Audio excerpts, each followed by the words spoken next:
नमस्कार, आप देख रहे हैं न्यूज जब बोलेगा हिंदुस्तान और मैं हूं आपके साथ ज्योति कनौजिया। आइए रुक करते हैं खबर की ओर। शाहपुर के मेले में उमड़ा भक्तों का जनसैलाब। आयोजन शैलेंद्र यादव ने किया स्वागत। परसेंडी सीतापुर शाहपुर गांव में मेले का आयोजन किया गया, जिसमें भागवत कथा भी की गई। मेला आयोजन शैलेंद्र यादव ने जब बोलेगा हिंदुस्तान से बातचीत में कहा कि यह मेला पिछले 15 सालों से बड़े धूमधाम से किया जा रहा, जो आज भी दूर दूर से लोग देखने आते हैं। उत्तर प्रदेश के जनपद सीतापुर जिले के विकास खंड परसेंडी क्षेत्र के ग्राम शाहपुर में शिव कुमार यादव एवं शैलेंद्र यादव द्वारा बड़े ही धूमधाम के साथ मेले का आयोजन किया गया, जिसमें दूर दूर से लोग मेले का आनंद उठाने के लिए आए। तो वहीं मेले में आए नैमिषस्थान के आचार्य जी के द्वारा महायज्ञ का भी आयोजन संपन्न किया गया। विद्वान ब्राह्मणों द्वारा महायज्ञ आयोजन संपन्न किया गया, जिसमें ग्रामीणों ने अपनी आहुति पूर्ण करते हुए ईश्वर से विश्व की कामना की। तो वहीं मेले में सजी दुकानों पर खरीदारी करते हुए भारतीय मिठाई जलेबी का भी आनंद लिया। मेले में तरह तरह की दुकानें सजी थी, जहां पर हर प्रकार की खरीदारी ग्रामीण अपनी इच्छा अनुसार कर रहे थे। उत्तर प्रदेश के जनपद सीतापुर जिले से जब बोलेगा हिंदुस्तान संवाददाता अमित शुक्ला की रिपोर्ट। नमस्कार दोस्तों, मैं हूं राजा करण सिंह और आप देख रहे हैं न्यूज जब बोलेगा हिंदुस्तान। आज उत्तर प्रदेश के जनपद सीतापुर के नैमिष धरती पर हम लोग मौजूद हैं, जहां 88,000 ऋषि मुनियों की तपोभूमि है। विकास खंड परसेंडी के क्षेत्र में यह शाहपुर गांव है, जहां पर हमारे बीच में राकेश कुमार शुक्ला जी मौजूद हैं, जो आचार्य यहाँ के हैं। और आज पूछते हैं जो हवन होता है और हवन से उठने वाला धुआं जो होता है, इस धुआं से हमें क्या फायदा होता है और हवन सामग्री में हम क्या क्या चीज़ों का इस्तेमाल करते हैं, जिससे जो धुआं जो होता निकल के जाता है और जो वातावरण होता है उसे शुद्ध होता है। आदरणीय चैनल में बहुत स्वागत है। जैसा कि देखा जा रहा है, यहाँ पे काफी भक्त लोग आए, यहाँ पर अच्छा कार्यक्रम चला, यज्ञशाला हो रही है, धुआं भी उड़ रहा है। जी। ये जो धुआं में हम लोग सामग्री मिलाते हैं, जौ वगैरह मिलाते हैं, इससे क्या होता है? इससे बहुत बड़ा लाभ होता है।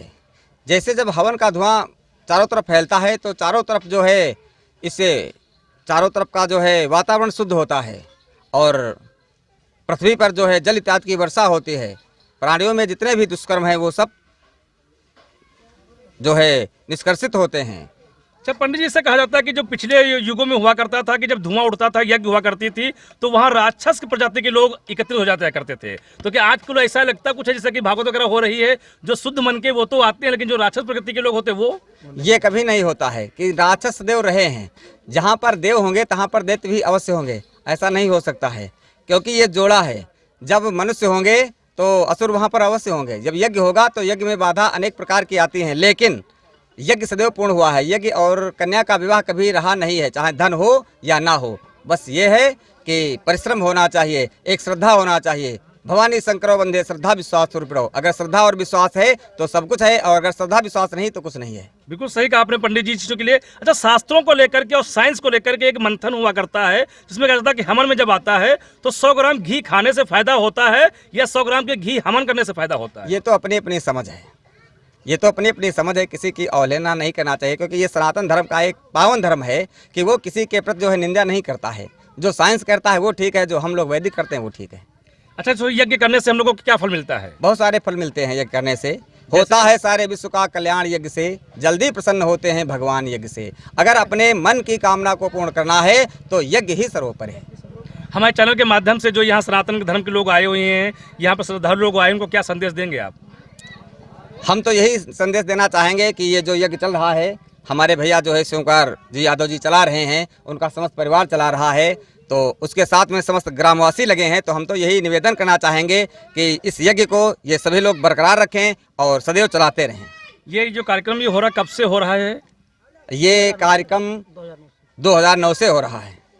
ये कब तक निरंतर चलता रहेगा? अब ये तो हर इच्छा पर है, जब तक भगवान की इच्छा होगी, भगवान भोले शंकर की इच्छा होगी, तब तक चलता रहेगा। आपका परिचय? हमारा परिचय पंडित श्री राकेश कुमार शुक्ल, अध्यात्म विद्यापीठ नैमिष। तो ये देखा जिसे राकेश कुमार शुक्ला जी थे, जिन्होंने बहुत अच्छी बात कही है। एक चीज साइंस और जो अध्यात्म में आती है, कहा जाता है कि यदि 100 ग्राम घी व्यक्ति खाएगा तो केवल उसको एक को फायदा होगा, और यदि उसको हवन कुंड में डाला जाएगा, जो उससे धुआं उठता है, उससे हजारों संख्याओं में लोगों को फायदा होता है। हवन में बहुत चीजें आती हैं, जैसे जौ मिलाए जाते हैं, चने मिलाए जाते हैं, गुड़ मिलाया जाता है, बहुत चीजें ऐसी होती हैं जो सारे लाभकारी होते हैं। कुल मिलाकर अगर साइंस की दृष्टि से देखा जाए तो उन्हें जड़ी बूटियां भी कहा जाता है, जिससे हम लोग मानव जाति लोगों को फायदा मिलता है।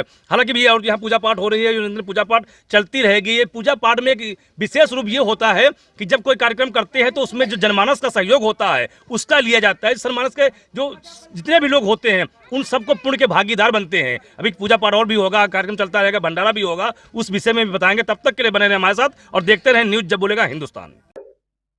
इस खबर में बस इतना ही, बने रहें न्यूज जब बोलेगा हिंदुस्तान के साथ।